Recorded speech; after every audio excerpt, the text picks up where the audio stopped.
अस्सलाम वालेकुम, आदाब। के न्यूज़ में आपका स्वागत है।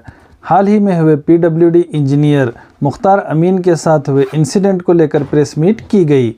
कुछ दिन पहले गुलबर्गा में पीडब्ल्यूडी इंजीनियर मुख्तार अमीन के साथ कनाडा को लेकर एक इंसिडेंट हुआ था, जिसको लेकर बसों कल्याण के ज़िम्मेदारान की ओर से प्रेस मीट की गई। इस प्रेस मीट में बताया गया कि जिसने भी मुख्तार अमीन के साथ ऐसा किया है उनको सज़ा मिलनी चाहिए। इस प्रेस मीट में नरसिंह रेड्डी गदलेगांव ने बात करते हुए बताया कि किसी भी ऑफिसर्स के साथ इस तरह का हरासमेंट नहीं होना चाहिए और कहा कि कर्नाटका किसी एक का नहीं बल्कि 7 करोड़ लोगों का है और ये सभी लोग कनाडा से मोहब्बत करते हैं और कहा कि हम सब मुख्तार अमीन के साथ खड़े हैं। जिसने भी उनके साथ ऐसी हरकत की है उनके खिलाफ सख्त से सख्त कार्रवाई होनी चाहिए। इस प्रेस मीट में साजिद अनवर, नरसिंह रेड्डी गदलेगांव, अनवर साहब बेग, शकील मामू रब्बानी बाग, मोहम्मद गौस, मुखीम मामू, नूर अहमद, वसीउद्दीन अधोनी, खुद्दूस भोसगे शामिल रहे। मैं बसों कल्याण से नरसिंह रेड्डी बात कर रहा हूँ। अमीन साहब, मुख्तार साहब, ये मेरे छोटे अमीन मुख्तार साहब मेरे छोटे भाई गुलबर्गा में सुप्रिटेंडेंट है पीडब्ल्यू डिपार्टमेंट में। परसों उन पर एक प्रकार का मेंटली हरासमेंट मैं कहना चाहता हूँ, इज्जत बेइज्जती किया गया है इनके ही दफ्तर में। मसला था बोर्ड का। बोर्ड पर काली फौज पहुंचते तो हम उनको स्वागत करते। आज हम इधर इधर देख रहे हैं, जो भी घटना होती है तो मुंह पर काली फौज पहुंचना, किसी को बेइज्जती करना एक गलत बात है। जितना उनका अधिकार है इस राज्य पर, कर्नाटक पर, उतना ही सबका अधिकार है।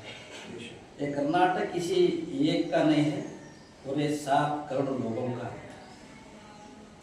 हम देख रहा हूं, मैं हमारे अमीन मुख्तार साहब पर लगातार एक के बाद एक इल्जाम लगाए जा रहे हैं, उन पर जुल्म हो रहा है। मैं मेरे छोटे भाई पर जुल्म देखकर मेरे दिल में कांटा चुभे जैसा हुआ, इसलिए मुंह के जरिए, शब्दों के जरिए मैं उनका खंडन करता हूँ, क्योंकि ऐसी घटना न हो। एक बड़ा पोस्ट चेयरपर्सन को उनके ही दफ्तर में जाकर इस तरह के हादसे होने लगेंगे तो डर खत्म होगी। मैं चाहता हूँ जो भी कार्य करने से पहले उनको इन्फॉर्मेशन देना, गलती क्या है उसको सुधारने के लिए मौका देना, वो सब किए बगैर डायरेक्ट जाकर जब चेयर पे अपना ड्यूटी निभा रहे उस वक्त मुंह पर जो काला पहुंचना, वीडियो बनाकर फेसबुक में डालना एक प्रकार का बेइज्जती है। इस बेइज्जती को हम बर्दाश्त नहीं करेंगे। कोई किस स्टेट पर भी हो, जो भी कर्नाटक में हम रहते हैं, हम सब भाईचारा, एक सूफी संतों की धरती है कर्नाटक। जितने भी सूफी संत हुए हैं पूरे कर्नाटक में इतिहास है। हमारा कर्नाटक जो महात्मा बसवेश्वर का जन्म हुआ, वे उन्होंने कहा, बसवेश्वर ने, सामने वालों को इवन यानी सामने वालों को अपनाओ, सामने वालों से प्रेम करो, सामने वालों के दिल में रब बसता है, ऐसा उन्होंने कहा। अमीन मुख्तार साहब ये बसों कल्याण के सपूत है, बसों कल्याण फैमिली के मेंबर है। मैं बसों कल्याण को फैमिली कह रहा हूँ सर। बसों कल्याण तालुके के वो नुमाइंदा है, बसों कल्याण की वो शान है। उनका एक परिवार एक ऐसा मॉडल है हमारे लिए। उनके यहाँ अखलाक है, उनके यहाँ जो रेस्पेक्ट देने का जो सिलसिला है उनके बाप दादा से हम देखे आ रहे हैं। और उन्होंने कन्नड़ मीडियम से पढ़े हुए हैं। बसों कल्याण के बसवेश्वर बसों भवन में कन्नड़ मीडियम से पास होकर यानी बड़े गरीबी में अच्छे पढ़ाई करके आगे आए। इतने क्या बोलते डॉक्टर, उसके घर में पूरे फैमिली मेंबर्स एजुकेटेड फैमिली है, रेस्पेक्टिव फैमिली है। उनके पिताजी इंजीनियर थे और आज भी इतने अजीब से बात करते हो क्योंकि वो बसों कल्याण के सपूत है।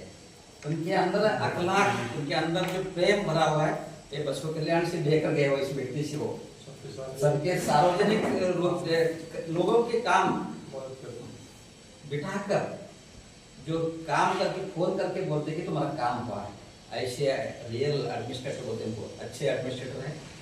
ऐसे लोगों को हमको हौसला बनाने की कोशिश करना चाहिए। अच्छा काम कर रहे हैं तो शाबाशी देना चाहिए, उनको मेंटल हेरेसमेंट न होना चाहिए। यदि ऐसे अच्छे ऑफिसरों पर ऐसा हरासमेंट होगा तो उनको पर मन पर क्या गुजरेगा, है नहीं। मैं चाहता हूँ अमीर मुख्तार साहब आप अकेले नहीं हैं, पशु कल्याण की पूरी जनता जो 3-3.5 लाख जनता है हमारी, पूरे आपके साथ है नहीं।